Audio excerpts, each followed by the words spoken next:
Bueno,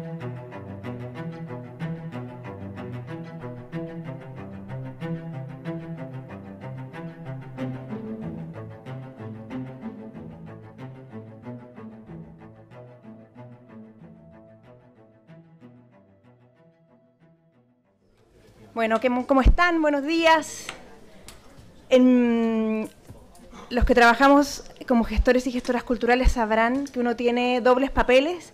En mi papel, desde técnica del Observatorio Cultural, estoy encantada de que esté la sala llena. Le pido disculpas a las personas que están de pie.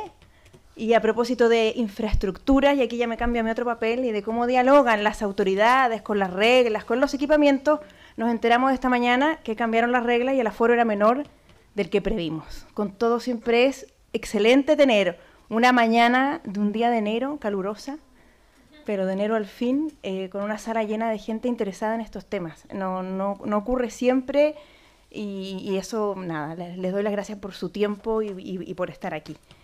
Dicho esto, voy a ir tomándome de cosas que han estado escuchando todos, hemos estado escuchando todas y todos durante la mañana. Partió el decano hablando de que, claro, este es un espacio formativo, sin duda es una universidad. Mencionaron sobre la necesaria rigurosidad académica con la que hay que afrontar estos temas. Pau mencionaba que somos líderes como universidad en el liderazgo de la investigación, en economía y cultura, pioneros y líderes, y también pioneros en recepción de estudiantes. Y ahora yo me pregunto cómo dialoga todo eso con lo que nos han planteado Chema, Tony y Mía. A mí, ya como gestora cultural, y doy fe de que la sala está bastante llena de personas que trabajamos en ello, uno a veces se pregunta, o sea, ¿cómo ponemos esto que está en el papel, que suena a desafíos enormes, en nuestro quehacer diario? Que, o sea, ni se parece a veces a lo que soñamos con las cuestiones que tenemos que resolver diariamente. ¿Cómo son las personas? ¿Cómo va a ser el perfil de las personas que va a estar a cargo de estas infraestructuras del siglo XXI? ¿Qué formación van a tener que tener? ¿Qué experiencia? ¿Qué competencias? ¿Qué herramientas? O sea, si hiciéramos un ejercicio rápido y dijéramos, a ver, aquí trabajamos probablemente personas de distintos sectores culturales, de distintas etapas del ciclo cultural, de distintas disciplinas, con distintas formaciones, con distintas experiencias, de distintos orígenes. ¿Cómo se conjuga eso con todo lo que ustedes han planteado, que son desafíos de marca mayor? Voy a plantearle una cosa a cada uno y ya luego les paso la palabra, que estamos aquí para escucharlos a ustedes. Chema mencionaba esta complejidad de las lógicas de las infraestructuras. O sea, después de escuchar y entender que hay que referirnos a infraestructura, digo, ok, ¿qué preparación tiene que tener una persona que diseñe desde la arquitectura y en el diálogo con el urbanismo? ¿Y cómo traslada las necesidades de esa infraestructura al quehacer de los equipos de trabajo? Y ahí ya me engancho con lo que mencionaba Mía, con este fomento a la rigurosidad en la evaluación y en la autoevaluación, si somos personas que estamos sumamente exigidas, los que trabajamos en gestión cultural, en el diario que hacer, porque las labores que hacemos son tremendamente específicas, y por más que tengamos muchísimos compañeros de otras áreas colaborándonos, que sin ellos no lo hacemos, hay cuestiones que sí que hay que resolver. Entonces, ¿cómo a eso le sumamos tareas muy necesarias, imprescindibles, como las de la autoevaluación, para que no suenen a papel mojado, a rellenar formularios, porque sin la financiación que viene de esos formularios que rellenamos, tampoco sobrevivimos? Y luego, ya tomando lo que decía Tony, bueno, el modelo paternalista, colonialista, le agrego yo, con mi acento chileno, a mucha honra, desigual, es el que tenemos. Un poco, está medio camino, dejémoslo ahí, está bien. Es el modelo que tenemos. Y esto de hablar de los derechos culturales, de la cultura como bien público mundial, que no global, porque le sacaron el global porque sonaba paternalista, eso ya en la discusión en la interna. Digo, o sea, este nuevo modelo, ¿quiénes son estas nuevas personas que van a estar detrás de estas infraestructuras?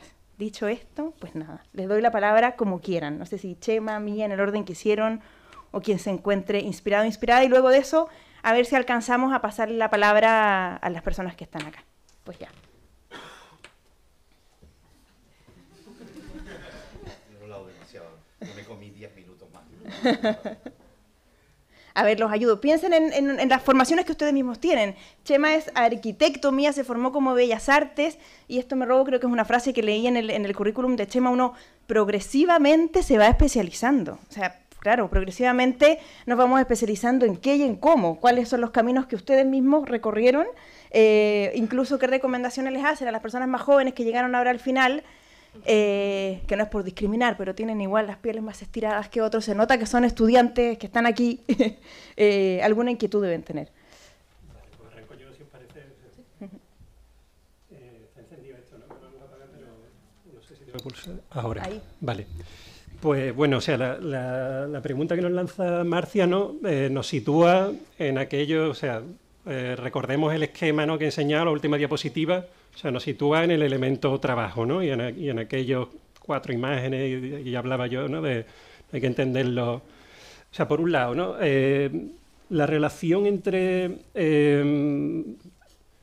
equipamientos culturales, voy a utilizar el término, y gestión de equipamientos culturales y trabajo a lo largo del tiempo es bastante interesante, ¿no? Porque vemos que, o sea, a lo largo de cuando los equipamientos culturales, o sea, a lo largo de la vida de los diferentes tipos de equipamiento cultural, se producen procesos de especialización de tareas, ¿no? Eso, o sea, por ejemplo, leyendo la historia de los museos que escribe María Bolaños, es bastante interesante ver cómo los primeros museos eran almacenes gestionados por un conserje prácticamente, ¿no?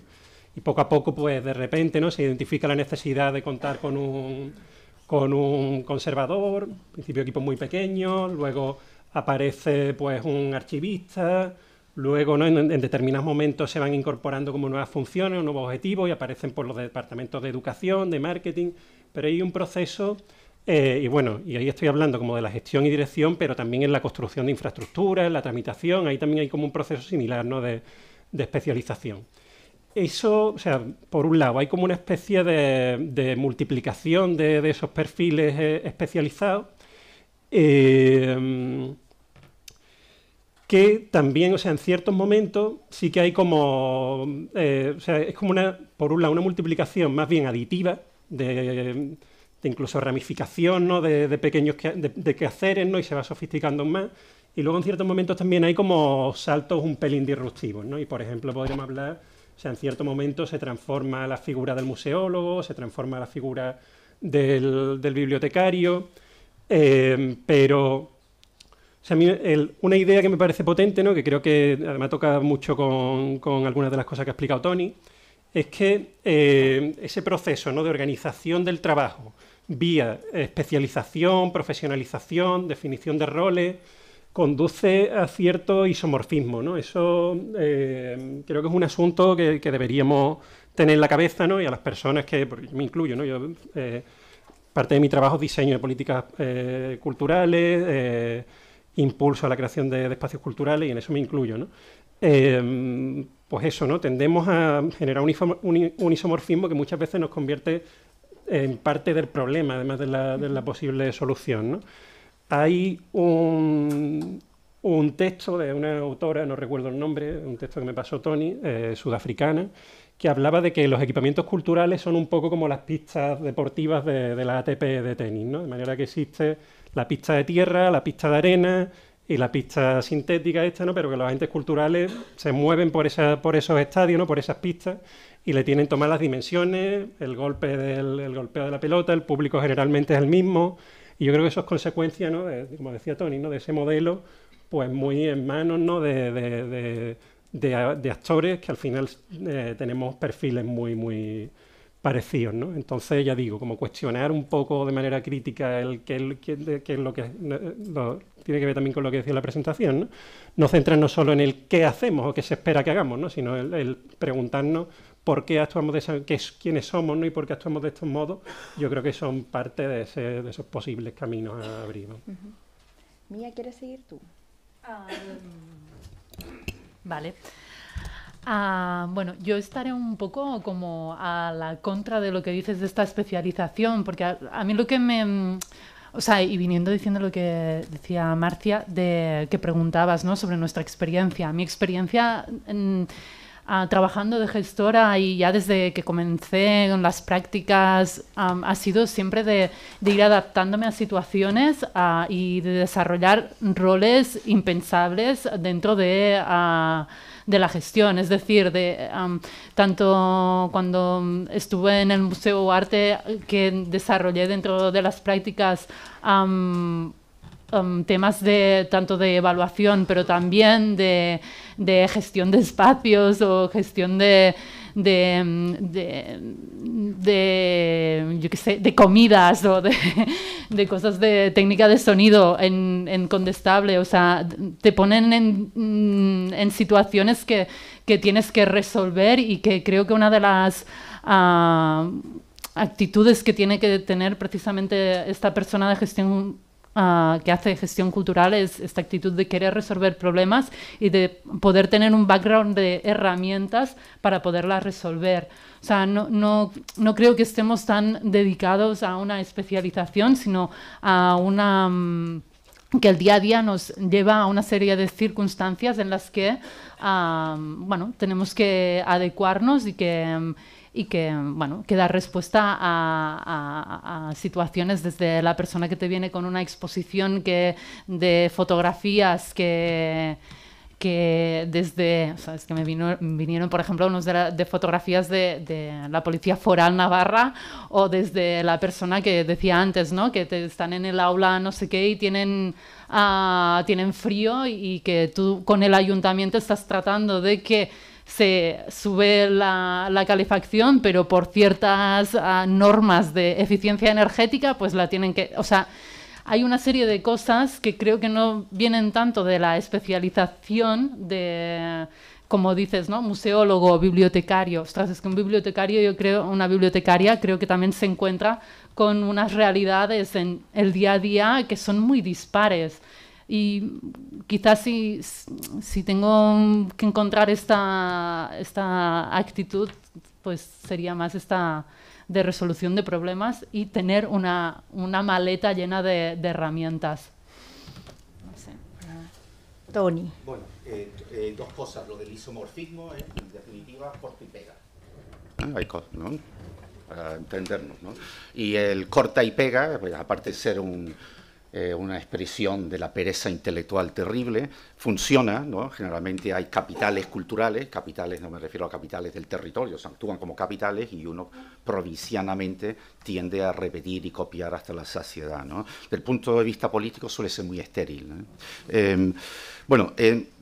Dos cosas muy cortas, ¿no? Para ser práctico, intento dar un paso dos escalones.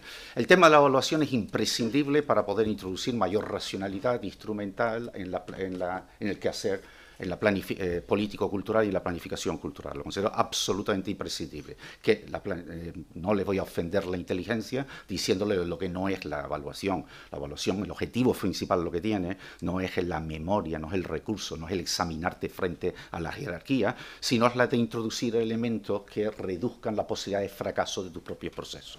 Entonces, la evaluación es imprescindible desde el ámbito de la responsabilidad pública. Por lo tanto, ¿qué hacer si este es uno de las 4 ideas, las que proponía para empezar a avanzar ahora? Pues hay que contratar a más gente, y hay que contratar a más gente, que la gente esta sea rigurosa y formada, y colocarlos en las situaciones de mando de los procesos. Tiene que estar en el inicio de los procesos. Este es un problema porque no hay quien toque el capítulo 1, ¿no? Desde hace muchas décadas ya, parece ser que esto es un pecado, esto es ser un bolchevique, pero las políticas públicas son las personas. No hay manera de reducir las listas de espera en los hospitales si no se contratan más sanitarios y sanitarias. No hay manera de mejorar el desempeño de nuestros chicos si no se reduce la ratio profesor-profesora por alumno. No hay manera de introducir políticas culturales más solventes que las permitan ocupar el lugar que debían ocupar en los procesos de desarrollo si no hay más gente y más gente cualificada. Hay que buscar trampas para hacerlo. No hay posibilidades, en mi opinión, con la que está cayendo. No es una era la que se abre ni en Europa, ni mucho menos en el Estado español, en Valencia allá ustedes, no hay mucha pinta de poder plantear la contratación pública, pero hay maneras, hay que echar la imaginación, hay maneras indirectas, porque yo lo intento hacer, yo ya no tengo tiempo para estar llorando, ¿no? Entonces hay que buscar aquellas grietitas que hay que buscar, maneras indirectas a través de la universidad, de las fundaciones, en fin, trampas. Claro, las trampas tienen un problema, que dificulta la estabilización laboral y, por lo tanto, la inteligencia colectiva que genera las instituciones con los salarios, poder capitalizarlo públicamente es un problema, y después genera condiciones de trabajo lamentables para mucha gente, ¿no? Eso sería una de las cuestiones sobre las que habría que examinar, habría que plantear un seminario práctico, casos, a ver cómo legalmente eso se puede hacer. Y una segunda cuestión sobre la especialización. Los que somos talluditos, yo ya me acerco a los 70, que somos los primeros que tiramos, ¿no? en el año 79, con las políticas culturales locales, casi todos no tenemos ni idea de dónde veníamos, ¿no? Entonces, el grueso de la gente que empiezan a nutrir esas precarias instituciones o servicios de política cultural pública, generalmente venían de gente que está vinculada a la creación y la producción cultural, cargadísimo de buenas intenciones, pero con sus limitaciones y sus posibilidades, con sus filias y sus fobias. Y posteriormente, mi experiencia me dice, mucho filólogo y mucho historiador del arte, ¿sabes? Que está muy bien.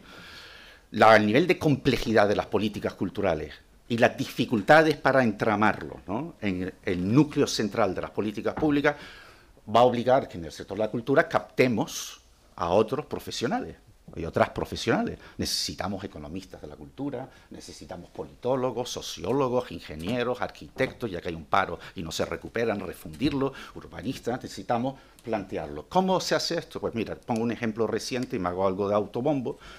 Nosotros coordiné los trabajos de elaboración de la Ley del Sistema Público de Cultura de Canarias, la primera ley del sistema público en el entorno jurídico nuestro, ¿no? El iberoamericano y del Estado español. Esa ley incluye, entre una de sus funciones, la creación de las escalas, de las nuevas escalas,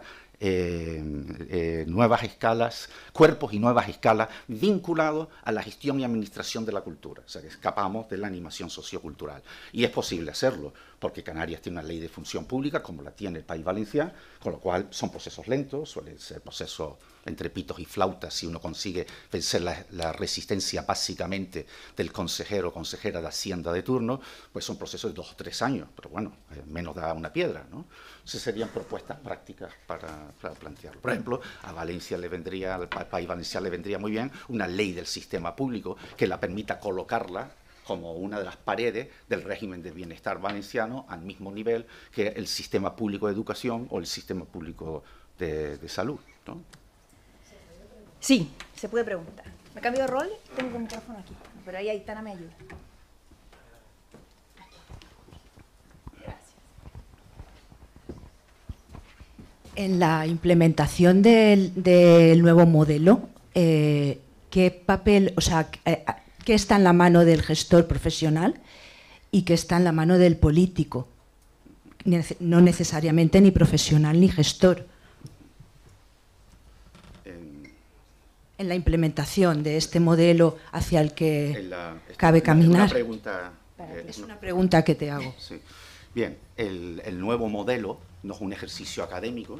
Yo creo que hay recursos académicos y hay una producción de conocimiento, de información suficiente que nos permite a los ciudadanos, con nuestros distintos sombreros, pujar por un nuevo modelo de intervención pública cultural que corresponda a un nuevo modelo de la sociedad buena. Y entonces aquí hay distintos roles. Aquí está el rol de la ciudadanía que empuja, desde abajo arriba, porque esto es un cambio, esto no es un cambio tecno, esto es un cambio, no es un cambio, tiene una dimensión tecnopolítica, pero esto es un cambio político-social, ¿sí? Por lo tanto, hay un papel de la ciudadanía activa, que está muy vinculado a nivel de vibrancia y de robustez de la sociedad, tiene que ver con las opciones políticas que se presentan en las instituciones, tiene que ver con los cargos políticos que están en la estructura de los servicios, tiene que ver con los gestores y los técnicos, y todos estos hay elementos que empujan y elementos retardatarios. ¿Dónde situaría yo esta hora en la prioridad?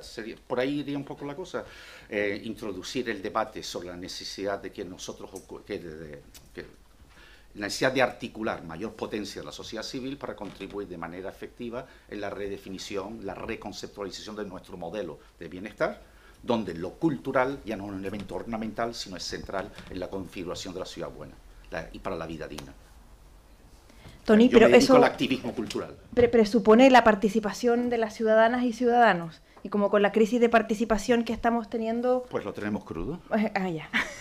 Pero lo tenemos crudo para la política sanitaria, lo tenemos crudo para la integración de los jóvenes y las jóvenes en la vida laboral, lo tenemos crudo para resolver el problema del hábitat, lo tenemos crudo con los salarios precarios, lo tenemos crudo porque parece que nadie le pone cota a la especialización económica del territorio en el ámbito del turismo, que genera... ya no decir en el medio plazo, para nada. Los casos están, claro, lo tenemos crudo. Es un momento malo para la democracia, por lo tanto, un modelo malo para la vida de las personas. Ahí hay otra pregunta, sí. O sea, ya también, o sea, me venía a enlazar antes del tema que decías lo de esta eficiencia, ¿no? de las políticas. Y lo enlazo con el tema que decías, el tema de contratar más gente que proponías, ¿no? Y yo creo que hay un poco de trampa también, en el sentido en que también tenemos que analizar que estas contrataciones, porque a veces se dice, ¿no? Vale, pues como faltan recursos, contratamos más gente. Ya, pero ¿en qué condiciones contratamos a esta gente? ¿Qué sueldos van a tener y también qué herramientas van a tener para cambiar estos paradigmas dentro de los equipamientos? Porque si tampoco tienen recursos presupuestarios los equipamientos, porque hay X personas trabajando, tampoco las personas que están dentro de los equipamientos pueden realizar sus tareas o desarrollar su talento con eficiencia. Y bueno, o sea, pongo en duda siempre esta cuestión vale, pues como no hay recursos, pues como hay un público aquí de gente joven, pues proponemos contratar más gente. Ya, pero ¿en qué condiciones van a estar esta gente? ¿Qué recursos laborales? ¿Qué programas van a poder desarrollar dentro de estos equipamientos, ¿no? O sea, tenemos que ir con cuidado con estas cosas porque luego, por ejemplo, están los ayuntamientos que proponen convenios de contratación o contratos para empresas gestoras que son a la baja y esto es un problema, o sea, a la hora de poner los sueldos de la gente, a la hora de que hayan posibilidades de que se pueda desarrollar un buen programa de formaciones o un buen programa de musical, lo que sea que requiera el contexto. Simplemente dar este apunto. Tenemos otra pregunta. Sí, bueno, en primer lugar, dar la enhorabuena a los organizadores por una jornada tan interesante y a los ponentes por una mesa redonda también muy ilustrativa. Recuperando la conversación de hace un par de minutos y sobre la idea de participación, y una vez más a la presentación de Tony Murphy, claro, ese camino, esa evolución hacia un modelo diferente, mucho más, no sé, democrático, igualitario, que implique al conjunto de la sociedad, choca quizás con lo que acabamos de comentar de la crisis de participación, es decir, de querer involucrar a gente que, al parecer, no quiere participar. O que la cultura, o lo que entendemos por cultura, pues parece que no va con ellos. Y en fin, no sé si puedo compartir la experiencia de tras décadas trabajando en cultura.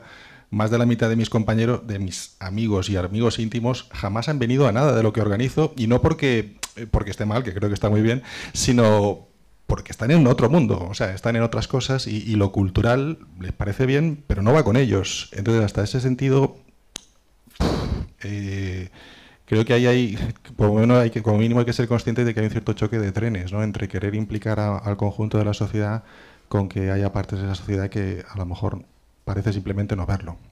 Y no tengo una solución para esto, ya me gustaría. Gracias.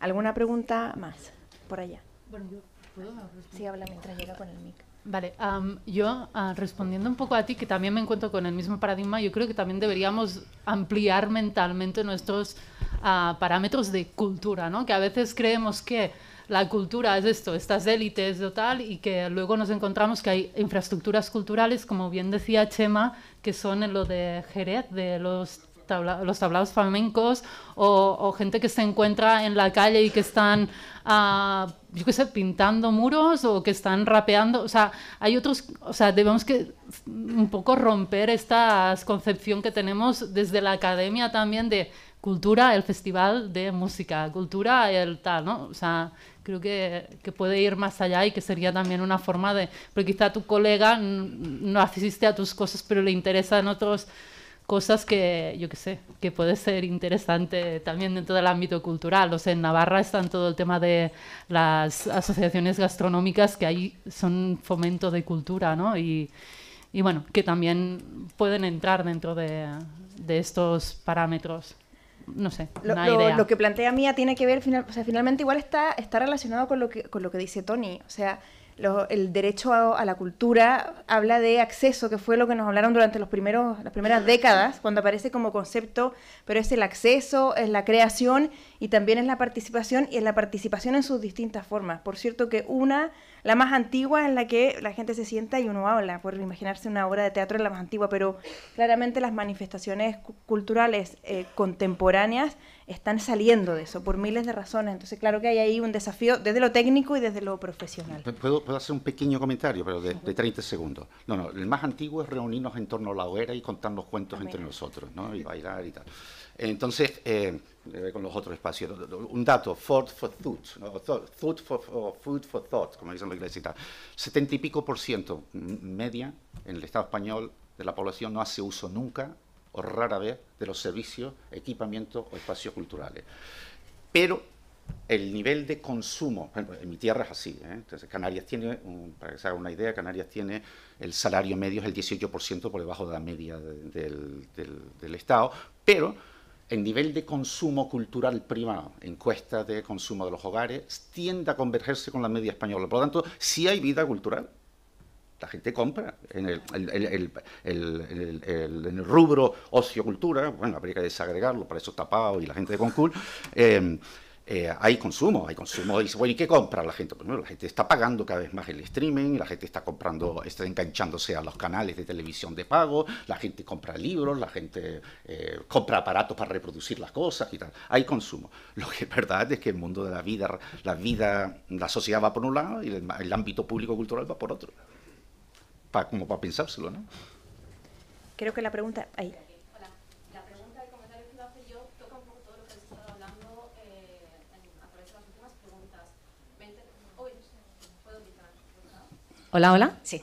No sé si me habéis oído. Bueno, que toca un poco todo lo que habéis estado comentando ahora. Me ha llamado la atención, Toni, en tu presentación, cuando hablabas de diferentes modelos internacionales, cuando has mencionado el modelo anglosajón, imagino que te refieres al modelo americano, porque estaba pensando en el modelo británico, que no estaba ahí, y es el contexto que yo conozco, en el que hay un proceso de transformación de las estrategias culturales muy fuerte ahora mismo, y dos de las líneas más fuertes van en la línea, por lo que hablábamos de la participación, de los modelos de trabajo horizontales, co-creación, coproducción, y de hecho no empezar a hacer eso, sino digamos que ya van por un número de iteraciones de ese modelo en el que hay mucha reflexión con respecto a cómo se cuestionan las dinámicas de poder para que esas relaciones, esas formas de colaboración sean realmente horizontales. Es decir, la gente no participa porque somos nosotros ofreciéndoles en una bandejita lo que pensamos que les gusta. ¿Cómo se está invitando a la gente a participar? ¿A que asistan a nuestros eventos, vean nuestras exposiciones o realmente están trabajando con nosotros para producirlos? Yo he trabajado mucho con gente joven en ese contexto y funciona. Y luego, por otra parte, el cuestionamiento de la ausencia de diversidad dentro de la profesión. Y es una cosa en la que me parece que España está muy por detrás. Y os quería preguntar qué pensabais con respecto a eso. O sea, por ejemplo, en Reino Unido hay mucho trabajo en torno a la diversificación de las vías a la profesión museística. Todo el mundo necesita ir a la universidad, se puede hacer apprenticeships, como sistemas de aprendices, cosas así. Y luego...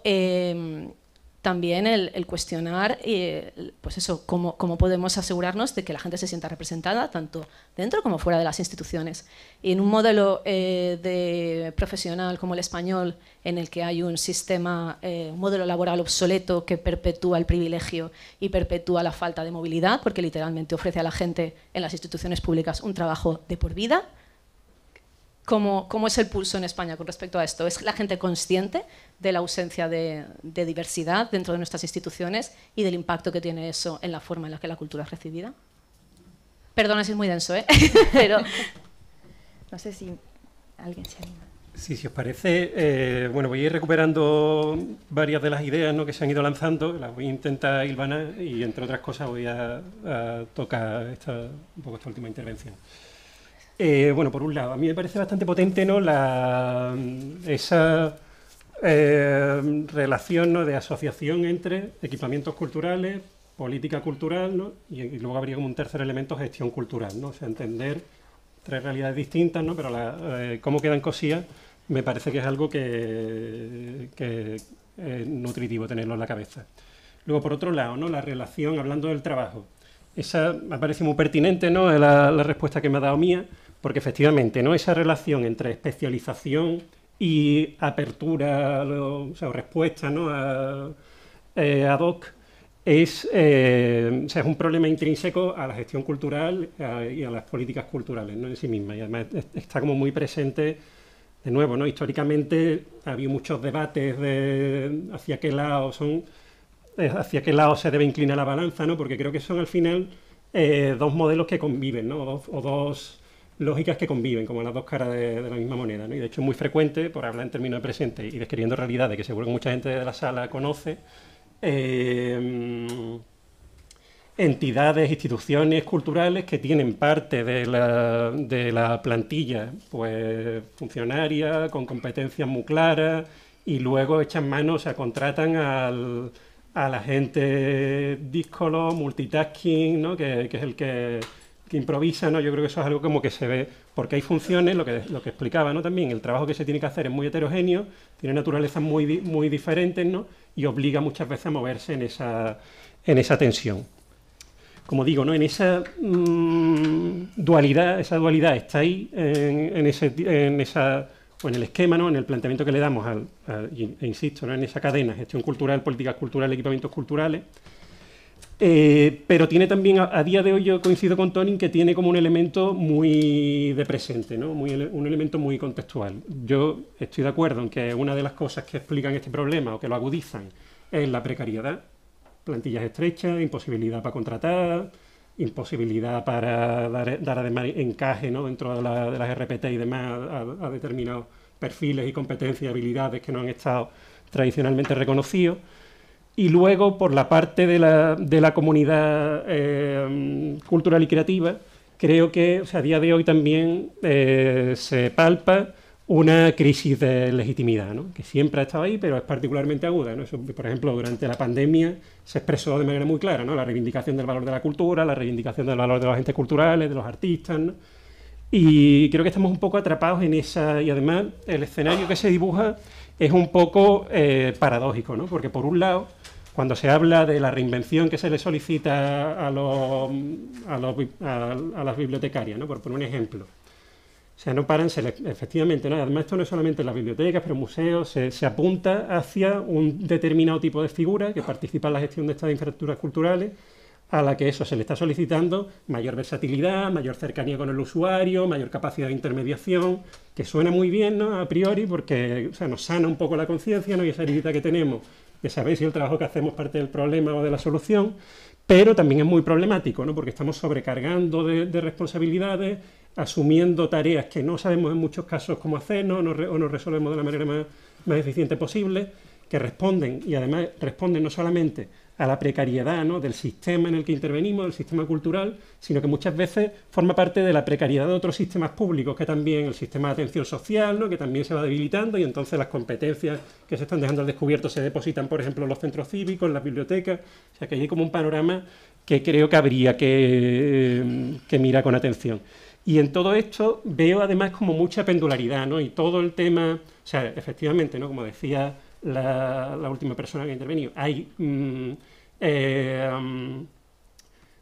patrones de cambio, cosas que se están intentando hacer, aproximaciones alternativas, cuestiones que se están poniendo sobre la mesa que sin duda son pertinentes, ¿no? Lo que decimos de la diversidad, de la diversidad o no de la comunidad cultural, ¿no? Sería un tema determinante. Pero creo que eso, que hay mucha pendularidad, ¿no? Y todo esto, por ejemplo, a mí los temas de cosas como la co-creación, la mediación, por hablar en concreto, ¿no? Me suenan, me estimulan, participo, de hecho, en mucho de ese tipo de planteamientos, pero me suenan mucho a animación sociocultural de los años 70, 80, se me traen unos olores ya al terreno ya pisado y a solución que no termino de cuajar, ¿no? Y creo que con esto ya termino, que eso, que estamos como un poco en una situación paradójica de gran exposición, ¿no? a la precariedad, pero al mismo tiempo la existencia de un sistema, que es ese sistema de esa cadena de equipamientos culturales, políticas culturales, gestión cultural, que no deja de reafirmar nuestra función, ¿no? Como de esos agentes internos y nuestro dominio, ¿no? Es como un poco, a pesar de, nos interesa, y aunque seamos críticos y demás, nos interesa que haya equipamientos culturales, que haya políticas culturales, que haya gestión cultural. Y de hecho yo creo que la idea esta de no vamos a pasar el foco de atención a las peñas flamencas en Jerez, o sea, muchísimo más disruptivo porque nos pone en crisis a nosotros mismos. Ese tipo de espacio funciona sin necesidad de gestión cultural, ¿no? Entonces, mirar a eso qué significa, contaminar, ¿no? Meternos allí en ese tipo de espacios, porque reconocer que ahí es donde está la cultura y no nos, ya digo, nos pone, o sea, pone el foco sobre nosotros, ¿no? Entonces, este espacio un poco espinoso, ¿no? Volviendo a la pregunta de partida, entender cuál es nuestro rol dentro de, vuelvo a lo de antes, parte del problema, parte de las soluciones, ¿no? Hasta qué punto, en qué medida, en cada una de las dos cosas. La compañera que intervino antes, mi respuesta a tu intervención es interesantísimo, debías estar sentada aquí. Claro, o sea, estoy de acuerdo porque, claro, a ese tipo de intervenciones le dan más densidad y textura a el esquematismo de una propuesta como la que yo he planteado. O sea, es magnífica, le pone carne al asunto. Sobre el asunto de la diversidad de los que hacen cultura, los que determinan lo que circula, la cultura que circula, hay un trabajo interesantísimo inglés que se llama Culture is bad for you, y ahí está la traducción española, la cultura es mala para ti, que está basada en un trabajo que imagino que conocerás, de 3 sociólogos, bueno, una socióloga y 2 sociólogos, que hace un análisis, vamos a presentarlo además, pronto. Vamos a intentar traer a uno de los personajes y a ver si montamos un seminario.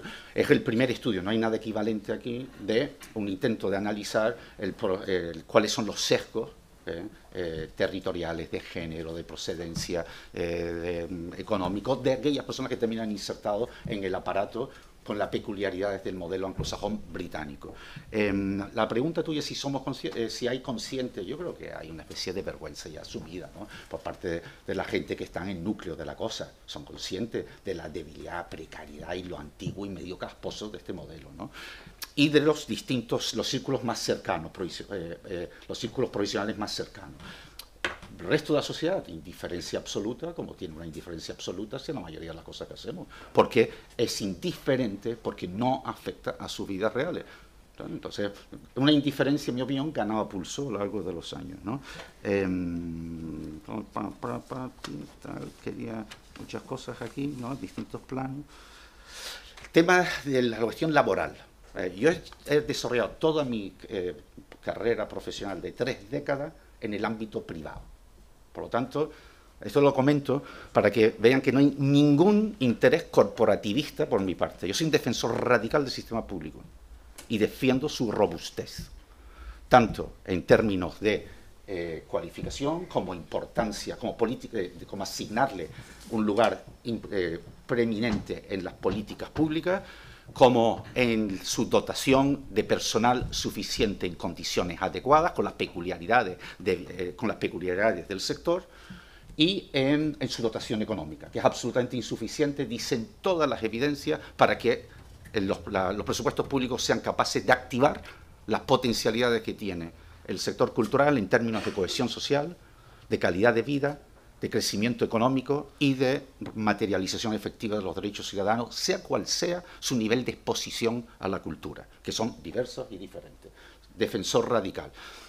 En la cuestión de la gestión, pues aquí está Paco, ¿no? La gente, aquí hay un tema histórico, ¿no? De la profesión, no reconocimiento, no hay un reconocimiento profesional según el modelo, no reconocimiento que la sociedad nos deba algo, que no, reconocimiento profesional. Los mecanismos que se utilizan para que un arquitecto sea un arquitecto, una socióloga sea una socióloga y un médico o una médico, eso no funciona en este ámbito. En este ámbito es una profesión que carece de los recursos para el reconocimiento. Problema, el asociacionismo de los gestores y las gestoras culturales pues ha tenido una vida desigual a lo largo de los últimos 20 y pico años. El País Valenciano fue muy potente en su momento, tengo la impresión de que la atención está un poquito a la baja. En fin, las asociaciones reflejan generalmente el clima y el pulso general de la sociedad.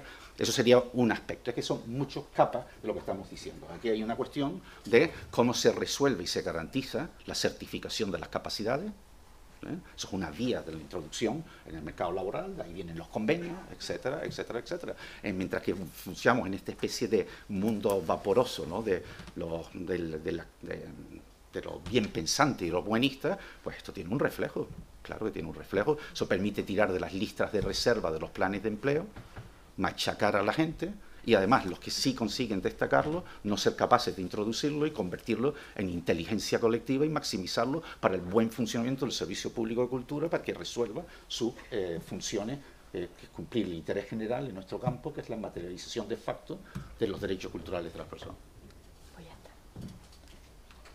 ¿Yo cierro? Sí, me he quedado con la certificación de las capacidades laborales y no he entendido muy bien a qué te referías con Nada, que los instrumentos para certificar las capacidades laborales de... En el mercado laboral español, uno, para poder decir soy médico, tiene hay un proceso de certificación donde se apropia de una serie de cuestiones personales y va al mercado y lo vende. En el ámbito de las prácticas culturales, de los profesionales de la cultura, no existen esas cosas. Bueno, sí que existen, hay una serie de, creo, o sea, que al final tú están en másteres de gestión cultural la gente y tiene una cierta certificación. Sí, no. La clave es el grado, no es el posgrado. Bueno, o sea, yo no creo que sea la clave ni el grado ni el posgrado, sino que la clave yo creo que es más con lo que decía ella, que en el ámbito de Inglaterra pues puedes sacar un certificado y dedicarte al ámbito de la cultura. No sé si... No, hay gente en el ámbito de la cultura de todos los ámbitos. Pues eso quería decir. No, la certificación, ni con el currículum, ni con esta... O sea, que al final, o sea, más que certificarnos más, yo creo que deberíamos, porque hay una gran, creo, sobreestimulación en las academias de que la gente tenga títulos, que tenga doctorados, que tenga...